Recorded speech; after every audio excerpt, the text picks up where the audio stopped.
আমি ঋতব্রত ভট্টাচার্য শুরু করছি রণক্ষেত্র। আমাদের সহযোদ্ধা সহনাগরিক, আপনারা জানেন এই মুহূর্তে পাককে প্রত্যাঘাত করা হয়েছে এবং আমরা তাদের নির্লজ্জভাবে তারা যে আক্রমণ করেছিল আমাদের রাতের অন্ধকারে, আমরা সফলভাবে প্রত্যাঘাত করেছি।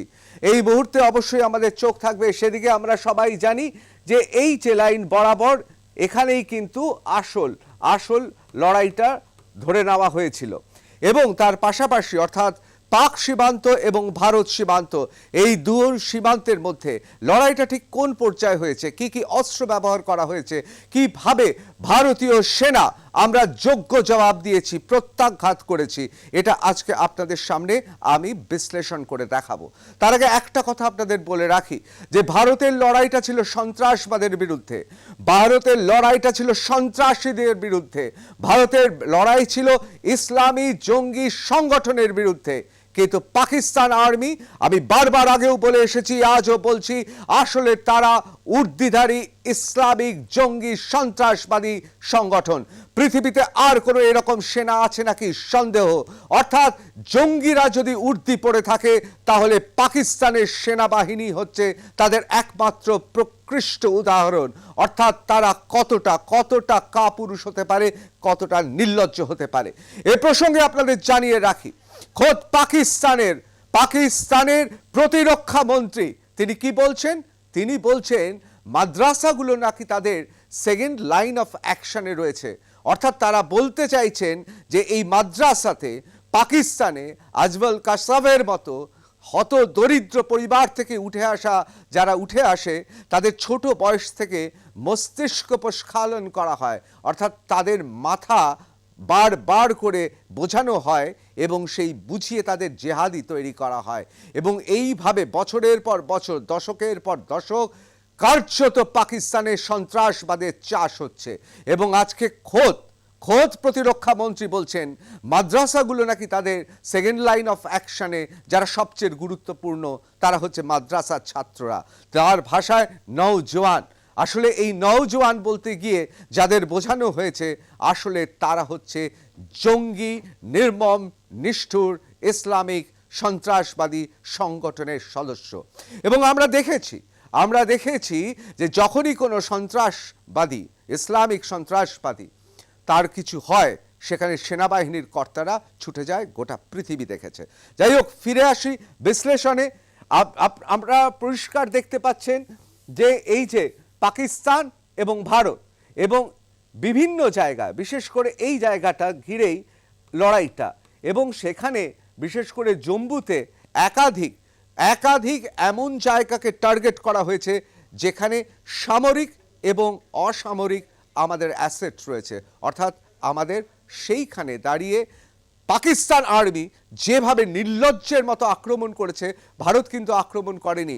ভারত শুধু বেছে 21টি তালিকার মধ্যে 9টি তালিকা, অর্থাৎ 9টি জায়গায় আঘাত করেছে যেখানে সন্ত্রাসবাদীরা আছে।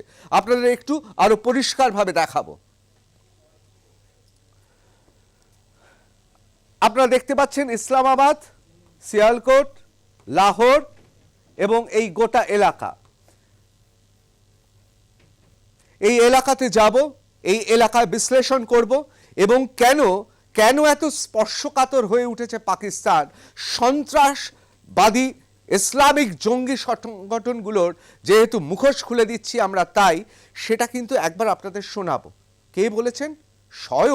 স্বয়ং প্রতিরক্ষা মন্ত্রী, পাক প্রতিরক্ষা মন্ত্রী তিনি বলছেন, একবার শুনে নেব।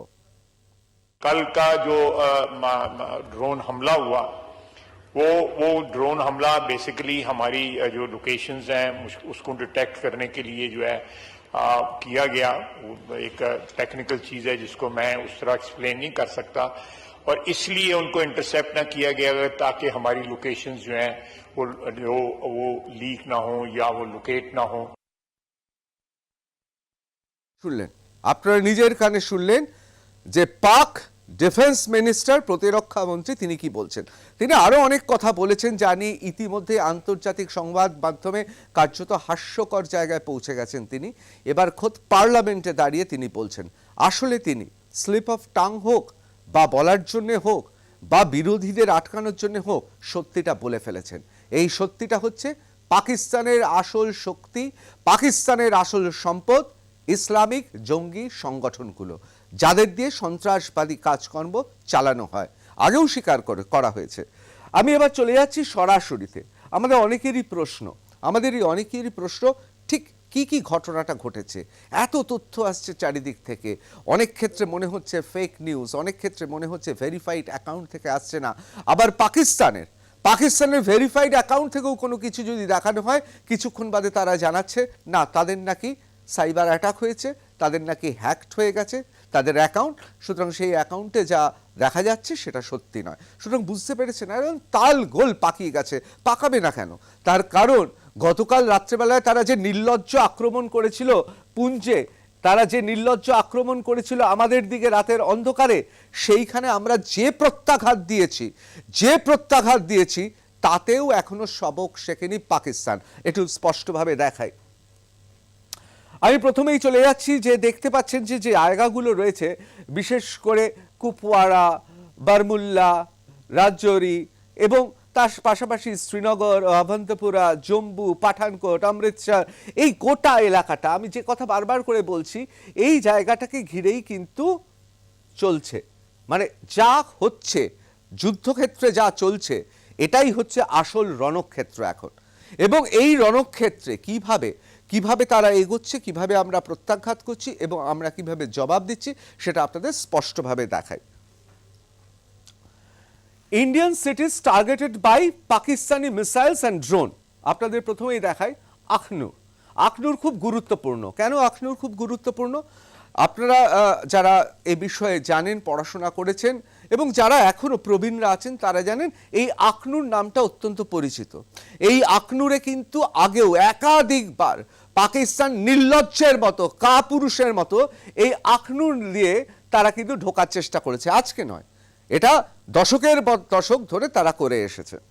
এবং রাজৌরি রয়েছে, জম্মু এয়ারপোর্ট তারা টার্গেট করেছিল, সাম্বা টার্গেট করেছিল, পাঠানকোট টার্গেট করেছিল, উধমপুর টার্গেট করেছিল, জম্মু ইউনিভার্সিটি টার্গেট করেছিল, অর্থাৎ একটা বিশ্ববিদ্যালয় তাকেও টার্গেট করেছে।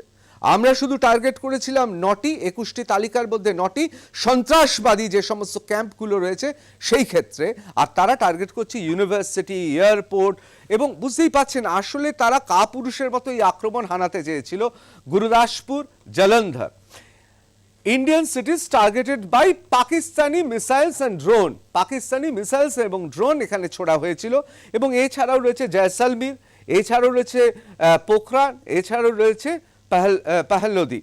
এখানে জয়সালমীরকে নিয়ে একটু আপনাদের জানাই। জয়সালমীর হচ্ছে এমন একটা জায়গায়, আপনারা দেখতে পাচ্ছেন যে খুব পরিষ্কার আপনারা দেখতে পাচ্ছেন এই জায়গাতে এটাকে বলা হয় হচ্ছে ট্যাঙ্কের যে অপারেশন হয়, অর্থাৎ যুদ্ধ ট্যাঙ্ক অপারেশনের আদর্শ ক্ষেত্র। তার কারণ এখানে নদী নালা নেই, এখানে সরাসরি আক্রমণ করতে পারে ট্যাঙ্ক দিয়ে, এবং এটা আগেও চেষ্টা করেছে, মানে এটা অতীতেও অনেকবার, যেবারই আমাদের মধ্যে সম্পর্ক খারাপ হয়েছে, ট্যাঙ্ক দিয়ে এগোনোর চেষ্টা করেছে।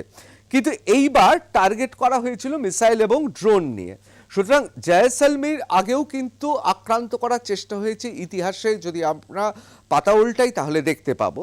তবে এবার এগুলো মিসাইল এবং ড্রোন দিয়ে অ্যাটাক করার চেষ্টা করা হয়েছে। এইবার চলে আসি যে ইন্ডিয়া পাকিস্তান টেনশনস আর ড্রোন ওয়ার নাও। তাহলে যুদ্ধটা কি তাহলে ড্রোন ওয়ার হচ্ছে, ড্রোনের মারফতে যুদ্ধ হচ্ছে? অবশ্যই। কিন্তু আপনারা যদি যুদ্ধের ইতিহাস দেখেন, আগে কি ছিল? রাজায় রাজায় যুদ্ধ হতো, পদাতিক সেনা। তারপর আমরা কি দেখলাম যুদ্ধের ইতিহাসে? যে ঘোড়ায় চেপে যুদ্ধ হচ্ছে। তারপর আমরা কি দেখলাম? বিখ্যাত ঘটনা আছে, এবং সত্যি কথা বলতে গেলে ভারতেরই সেই বিখ্যাত ঘটনা, যে হাতির পিঠে চড়ে যুদ্ধ করা, ঘোড়া সওয়ার তাদের যুদ্ধের স্ট্র্যাটেজিতে পরাজয় করা হচ্ছে। এরপর যুদ্ধে কি হলো? কামান থেকে শুরু করে একের পর এক আগ্নেয়াস্ত্র এলো, এবং ধীরে ধীরে কিন্তু ওয়ার্ল্ড ওয়ার ওয়ানেও, অর্থাৎ আমরা দেখলাম সেখানে বিমান বাহিনী একটা খুব গুরুত্বপূর্ণ ভূমিকা পালন করলো, কিন্তু তাও পদাতিক, অর্থাৎ পদাতিক যোদ্ধারা এগিয়ে যাবে। যেমন এক্ষেত্রে আপনাদের বলে রাখি, ফ্রান্স এবং জার্মানির যুদ্ধ। জার্মানি কিন্তু মিলিটারি, তাদের কিন্তু সংখ্যায় অল্প ছিল, কিন্তু অতি দ্রুততায় তারা বন জঙ্গল পেরিয়ে মানে 15 দিনের পথ মাত্র 2 দিনে পেরিয়ে, মানে সেখানে প্রথমে ছিল প্রযুক্তিবিদরা, এমন প্রযুক্তিবিদ যারা ট্যাঙ্কের যাতায়াতের জন্য পথ তৈরি করে দেবে, তারপর সেখানে জলাজমি ছিল, নদী ছিল, সেই নদীতে খুব তাড়াতাড়ি সেতু তৈরি করার জন্য প্রযুক্তিবিদ অর্থাৎ ইঞ্জিনিয়ারদের নিয়ে যাওয়া হয়েছিল, সেখানে খুব দ্রুত সেতু করলো। 15 দিনের পথ মাত্র 2 দিনে নিয়ে চলে এলো, এবং যখন এসে ফরাসি সেনাবাহিনীর সামনে এলো, তারা তো অপ্রস্তুত, ওপর থেকে কিন্তু বম্বিং শুরু হলো। অর্থাৎ আমরা যদি বিশ্বযুদ্ধগুলোতে দেখি, তখনই থেকেই কিন্তু বিমান বাহিনী, অর্থাৎ যাদের বিমান বাহিনী যত বেশি শক্তিশালী, তারাই কিন্তু এরিয়া ডমিনেট করতে পারছে, অর্থাৎ আকাশ পথটাই হয়ে গেল রণক্ষেত্র। এবং এক্ষেত্রেও তাই আমরা যদি দেখি, সেক্ষেত্রে India Pakistan tensions a drone war now. Pakistan claims Pakistan launched drones and missile against multiple Indian military facilities. এখানে খুব গুরুত্বপূর্ণ, আমরা কিন্তু ওদের আক্রমণ হানিয়েছি শুধুমাত্র যেখানে সন্ত্রাসবাদী কার্যকলাপ করা হয়, এবং ওরা কিন্তু বেছে বেছে, আমরা কিন্তু কোনো রকম সিভিলিয়ান, কোনো রকম বিশ্ববিদ্যালয় তো দূরের কথা, বিমানবন্দর তো দূরের কথা, আমরা পাকিস্তানের কোনো মিলিটারি বেস, কোনো মিলিটারি ক্যাম্প, কোনো মিলিটারি অ্যাসেটের দিকেও আমরা কোনো আক্রমণ হানিনি। কিন্তু ওরা কি করলো? অপারেশন সিন্দুর পর ওরা কি করলো? কাপুরুষ নির্লজ্জের মতো ওরা আমাদের এখানে এমন, সেখানে বিশ্ববিদ্যালয় আছে, বিমানবন্দর আছে, সেই সব জায়গা আঘাত করার চেষ্টা করলো, এবং সর্বোপরি আমাদের ভারতীয় সেনার বিভিন্ন জায়গায় যে অ্যাসেট রয়েছে সেগুলোকেও টার্গেট করলো। সুতরাং তারা টার্গেট করেছে কাকে? মাল্টিপল ইন্ডিয়ান মিলিটারি ফ্যাসিলিটিকে করেছে। সেগুলো কোন কোন জায়গা একবার দেখে নিন। এই যে সবুজ জায়গাগুলো দেখছেন, এই সবুজ জায়গাগুলোই হচ্ছে যেখানে ওরা আক্রমণ হানাতে চেষ্টা করেছে ড্রোন দিয়ে আকাশপথে। শ্রীনগরে, ভাবন্তিপুরা, জম্মু, পাঠানকোট, অমৃতসর, জলন্ধর, লুধিয়ানা, চণ্ডীগড়, বাতিন্দা, এই সব জায়গায় এখানে নাল, ফলন্দি এবং উত্তরলাই, ভুজ, অর্থাৎ বুঝতে পারছেন, গুজরাট, পাঞ্জাব থেকে শুরু করে একেবারে জম্মু কাশ্মীর, এই পুরো এলাকা যেটা বারবার করে দেখাচ্ছি, ওরা এখানে আক্রমণ হানাতে চেষ্টা করেছে, এবং দে ওয়ার ব্রট ডাউন, তাদের আমরা নাবিয়ে দিয়েছি। যতবার মেরেছে ততবার নাবিয়ে দিয়েছি। Pakistan has been attacked by Israeli-made Indian drones at multiple locations since daybreak. অর্থাৎ একের পর আক্রমণ করেছে, আমরা নাবিয়ে দিয়েছি। এবার আমরা কি করেছি? আমরা ওদের আটক, রাওয়ালপিন্ডি, চকওয়ালা, গুজরালওয়ালা, লাহোর, নাকানা সাহিব, এই যে বাহাওয়ালপুর, এই বাহাওয়ালপুর কিন্তু খুব গুরুত্বপূর্ণ, তার কারণ এটা হচ্ছে সন্ত্রাসবাদীদের ঘাঁটি, সন্ত্রাসবাদীদের স্বীকৃত ঘাঁটি। এগুলো কি ঘাঁটি নয়? এগুলো সবকটা ঘাঁটি। এইটাকে কেন আলাদা করে বলছি? তার কারণ এখানে সন্ত্রাসবাদীদের ইউনিভার্সিটি আছে। যত সন্ত্রাসবাদী পাকিস্তানি, তারা এখান থেকে প্রশিক্ষিত হয়ে বেরিয়েছে। সুতরাং এই জায়গাটা গোটা পৃথিবীর মোস্ট ওয়ান্টেড যারা অপরাধী, সন্ত্রাসবাদী, জঙ্গি সন্ত্রাসবাদী, ইসলামিক জঙ্গি সন্ত্রাসবাদী, তাদের ইউনিভার্সিটি, মানে এটা বলা যেতে পারে তাদের তীর্থস্থান। আমরা অবশ্যই সেখানে টার্গেট করেছি। ঘটকি, মিয়ানো, উমেরকোট, এগুলো আমরা টার্গেট করেছি, করাচি। অর্থাৎ এখানে যে তালিকাটা দেওয়া হয়েছে, পাকিস্তানরা অ্যাটেম্প্ট করেছে, আমরা নিউট্রালাইজ করেছি, আর আমরা অ্যাটেম্প্ট করেছি, পাকিস্তান আবার তারাও নিশ্চয়ই দাবি করবে যে তারা নিউট্রালাইজ করেছে। কিন্তু আসল তাহলে কি? এরকম তো হয়, যুদ্ধক্ষেত্রে তো এরকম প্রায়শই হয়। আমরা এক কথা বলবো, ওরা আরেক কথা বলবে। আসলে যুদ্ধটা কিন্তু শুধুমাত্র আকাশপথে বা স্থলে বা মানচিত্র ধরে হচ্ছে না। যুদ্ধটা কিন্তু ডিপ্লোম্যাটিক মিশন অর্থাৎ কূটনীতিতে হচ্ছে। যুদ্ধটা কিন্তু আমাদের তথ্যের, এখন তথ্য ভাণ্ডার, এই যুগটাকে বলা হয় আইস যুগ, অর্থাৎ ইনফরমেশন কমিউনিকেশন, অর্থাৎ তথ্য এবং যোগাযোগ এমন জায়গায় পৌঁছে গেছে, সুতরাং তথ্যেরও যুদ্ধ হচ্ছে। আপনাদের আগেই বলেছি যে একের পর এক তথ্য, তাদের নিজস্ব ভেরিফাইড আমরা এক্স হ্যান্ডেল থেকে দেখছি লেখা হচ্ছে, কিছুক্ষণের বাদে বলা হচ্ছে না আমাদের হ্যাক হয়ে গিয়েছিল। এই তো অবস্থা। এবার আমি চলে আসি এই যুদ্ধে কে এগিয়ে আছে, কে পিছিয়ে আছে। এক একজন এক এক রকম দাবি করছেন। আমরা একটু গোড়ার কথায় চলে যাই। অর্থাৎ এই যে যুদ্ধটা এতক্ষণে তো পরিষ্কার যে আসল যুদ্ধটা ট্রাই সার্ভিস কোঅর্ডিনেশন হয়েছে।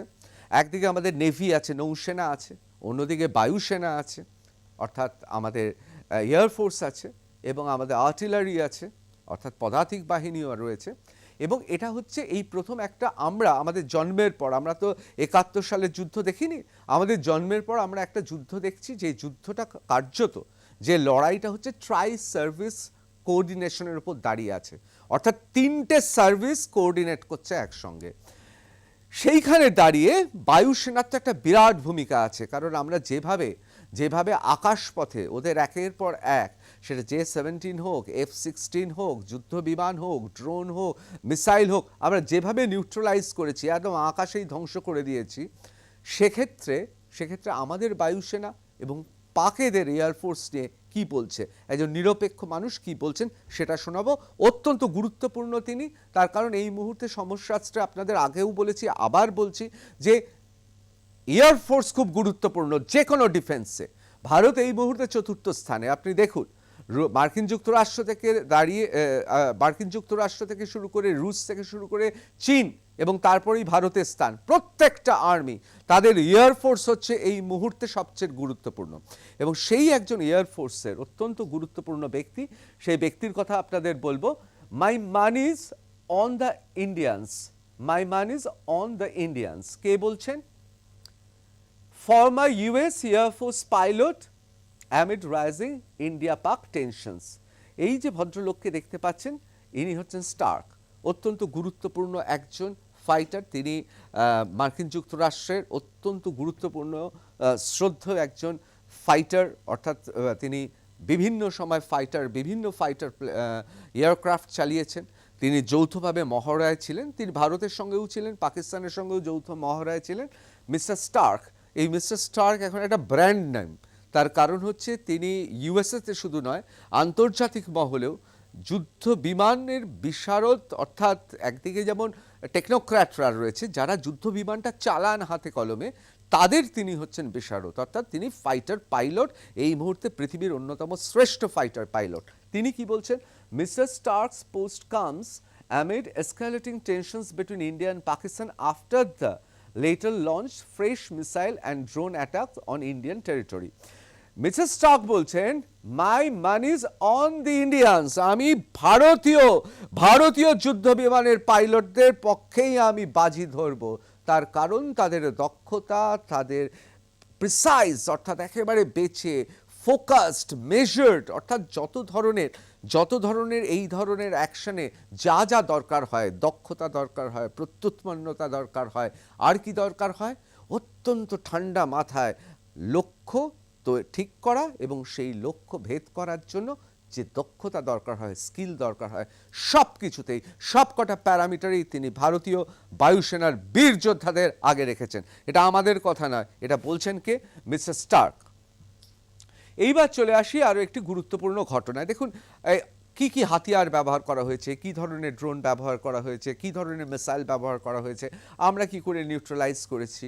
আসলে কিন্তু শুধুমাত্র মানুষ লড়ছে না, অর্থাৎ বীর ভারতীয় জওয়ানরা শুধু লড়ছে না, বীর ভারতীয় আমাদের সেনাকর্তারা শুধু লড়ছেন না, বীর ভারতীয় আমাদের নেভি থেকে শুরু করে, নৌসেনা থেকে শুরু করে যারা রণতরী চালাচ্ছেন, বা যারা এই মুহূর্তে বায়ুসেনা রয়েছেন, যারা আমাদের পদাতিক বাহিনীতে রয়েছেন, শুধু তারা লড়ছে না, লড়ছে হাতিয়ারও। আসলে এই অত্যাধুনিক যুগে একদিকে যেমন দক্ষ হাতিয়ারগুলো চালানোর জন্য মানুষ দরকার হয়, বীর সেনাদের দরকার হয়, অন্যদিকে দরকার হচ্ছে অত্যাধুনিক বিভিন্ন এমন সব অস্ত্র, যেই অস্ত্রগুলো শত্রু শিবিরকে একদম ছাড়কার করে দেবে, ছত্রকান করে দেবে, যে ঘটনাটা ঘটিয়েছে। আপনারা জানেন সিন্দুর অপারেশন, এখন ভার্সন 1 বলবো, সেই অপারেশনে ব্যবহার করা হয়েছিল হ্যামার। এই হ্যামার কিন্তু আমাদের সম্পদ, হ্যামার নামটা শুনলে কি মনে হয়? হাতুড়ি, অর্থাৎ হাতুড়ির মতো। দেখুন ওজনটাও কিন্তু কম নয়, 340 কেজি হচ্ছে মাস, এবং আপনারা যদি দেখেন লেন্থ হচ্ছে 3.1 মিটার, অর্থাৎ এর দৈর্ঘ্য, এবং অপারেশনাল রেঞ্জটা আপনাদের দেখতে হবে 70 কিলোমিটার। কিলোমিটার, মানে আমরা এই মুহূর্তে কলকাতায় দাঁড়িয়ে আছি, 70 কিলোমিটার মানে সিঙ্গুর ছাড়িয়ে আরও 5-6 কিলোমিটার, এতটা রেঞ্জ তাদের। এবং এর যে আপনারা দেখতে পাচ্ছেন এই যে 340 কেজি, এই যে এই হ্যামারটা কোথায় থাকে? এই হ্যামারটা ডানার এই জায়গাটায় থাকে এবং এই জায়গায় আমরা আমাদের টার্গেটটাকে চয়ন করে নিলাম, টার্গেট চয়ন করে আমরা সোজা বেরিয়ে গেলাম এবং হ্যামারটা তার লক্ষ্য বস্তু এইখান থেকে হ্যামারটাকে ছোড়া হয়। এবং এটা একটা অসাধারণ, বিশেষ করে এই হ্যামার মিসাইল, এটা বলা হয় যে আমাদের ওয়ারিয়ার্স অফ অপারেশন সিন্দুর, এই মিসাইলটাই হচ্ছে ওয়ারিয়ার্স, এর যোদ্ধা ছিল। আরেকজন যোদ্ধা কে ছিল যার নাম না বললে চলবে না, সেটা হচ্ছে, তাকে অনেকে বলেন যে SCALP, missile warriors of operation Sindoor, SCALP এইখানটায় থাকে। এটাকে অনেকে বলেন স্টর্ম শ্যাডো। স্টর্ম শ্যাডো মানে কি? ঝড়ের বা তুফানের ছায়ার মতো এগিয়ে যায়। এবং এর অপারেশনাল রেঞ্জ দেখুন 550 কিলোমিটার, বিরাট রেঞ্জে, এবং ম্যাক্সিমাম স্পিড থেকে শুরু করে, মাস থেকে শুরু করে, এবং এর চেয়ে চওড়া লম্বা একটা চাবুক এই স্কাল্প এবং হ্যামার, এরা কিন্তু শেষ হাসি হেসেছিল আমাদের অপারেশনে, অর্থাৎ অপারেশন সিঁদুরে। এবার চলে আসি দুটি ড্রোনের ক্ষেত্রে। কোন দুটি ড্রোন?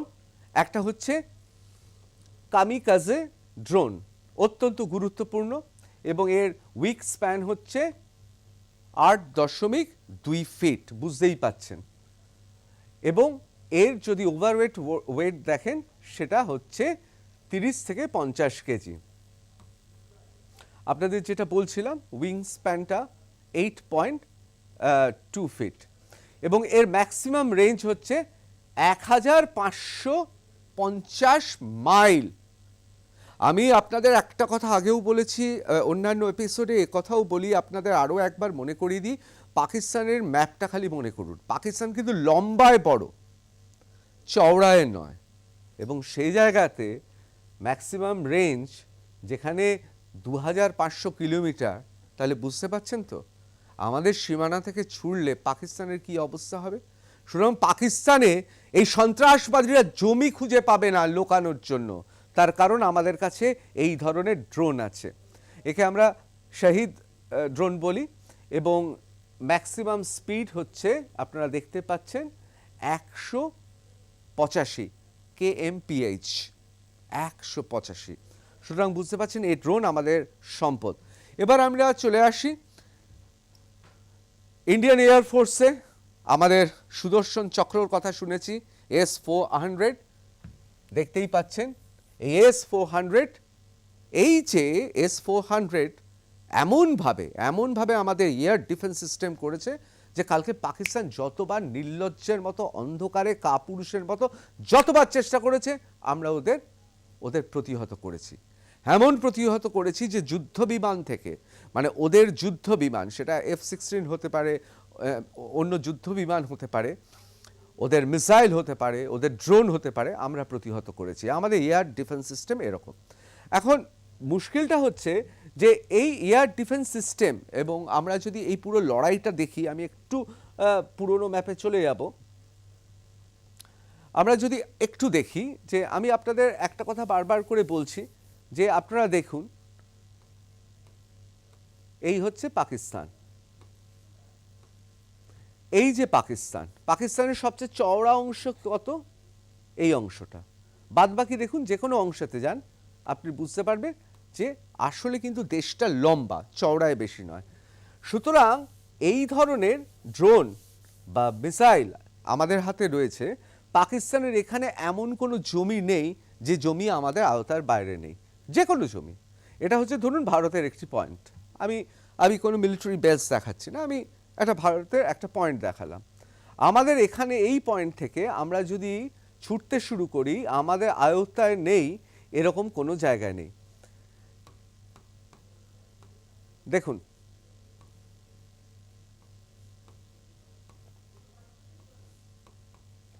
তবে পাকিস্তানের এখন যে অবস্থা, আপনাদের সেই অবস্থাটা একটু বুঝিয়ে দিই। কারণ আপনারা জানেন যে ইতিমধ্যে বালুচিস্তান এবং বিভিন্ন জায়গায় এই যে ওদের পাঞ্জাব ছাড়া, এই পাঞ্জাবের জন্যই তো ওদের সর্বনাশ। কারণ এই পাঞ্জাবে যারা রয়েছে তারা এত উদ্ধত, এত তারা জঙ্গি ইসলামী সন্ত্রাসবাদী জঙ্গি সংগঠনের সঙ্গে যুক্ত, এদের জন্য কিন্তু গোটা দেশ এখন অস্থির। আপনারা তো সবাই জানেন তাদের সিন্ধু প্রদেশ তারা ইতিমধ্যেই বিদ্রোহ ঘোষণা করেছে। বালুচিস্তানে বিএলএ, বালুচিস্তান লিবারেশন আর্মি, তারা এমন মারছে পাকিস্তানকে, পাকিস্তান সেনা পিছু হাঁটার জায়গা পাচ্ছে না। সুতরাং জমি তো এইটুকুই তো জমি। এই জমিটা কতটা? আমাদের উত্তরপ্রদেশ রাজ্য তার থেকে একটু ছোট। সুতরাং এইটুকু জমির ওপর খেলছে। বাদবাকি কোনো জায়গায় কিন্তু পাকিস্তান নিশ্চিত নয় যে তাদের সঙ্গে স্থানীয় মানুষজন, তথাকথিত পাকিস্তানি নাগরিক, তারা কোনো সহায়তা করবে না। সেটা বালুচিস্তানেও করবে না, সেটা কোথাও করবে না। এইবার আমি চলে আসছি একেবারে সরাসরি আরও একটি বিষয়, যে বিষয়টা খুব গুরুত্বপূর্ণ। সেটা হচ্ছে যে এই যুদ্ধটা তাহলে কোন দিকে এগোচ্ছে। ব্যাপারটা হচ্ছে যে এই হচ্ছে সীমানা। আমরা শুধুমাত্র বেছে বেছে সন্ত্রাসবাদের যে আঁতুড়ঘর, সেখানেই শুধুমাত্র আমরা আমাদের আক্রমণ হানিয়েছি। কিন্তু পাকিস্তান কি করছে? পাকিস্তান বিশ্ববিদ্যালয় থেকে, বিমানবন্দর থেকে সামরিক অ্যাসেট, মনে রাখবেন আমরা কিন্তু একটাও পাকিস্তানের আর্মির কোনো অ্যাসেটের দিকে টার্গেট করিনি। কিন্তু তারা পায়ে পা মারিয়ে এই যুদ্ধ করছে।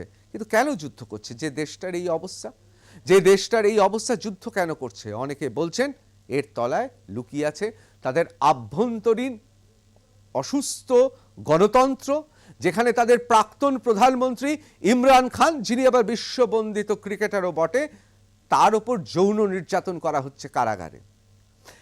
এরাই হচ্ছে তারা যারা গণতন্ত্রে বিশ্বাস করে না, গণতন্ত্রকে হত্যা করে।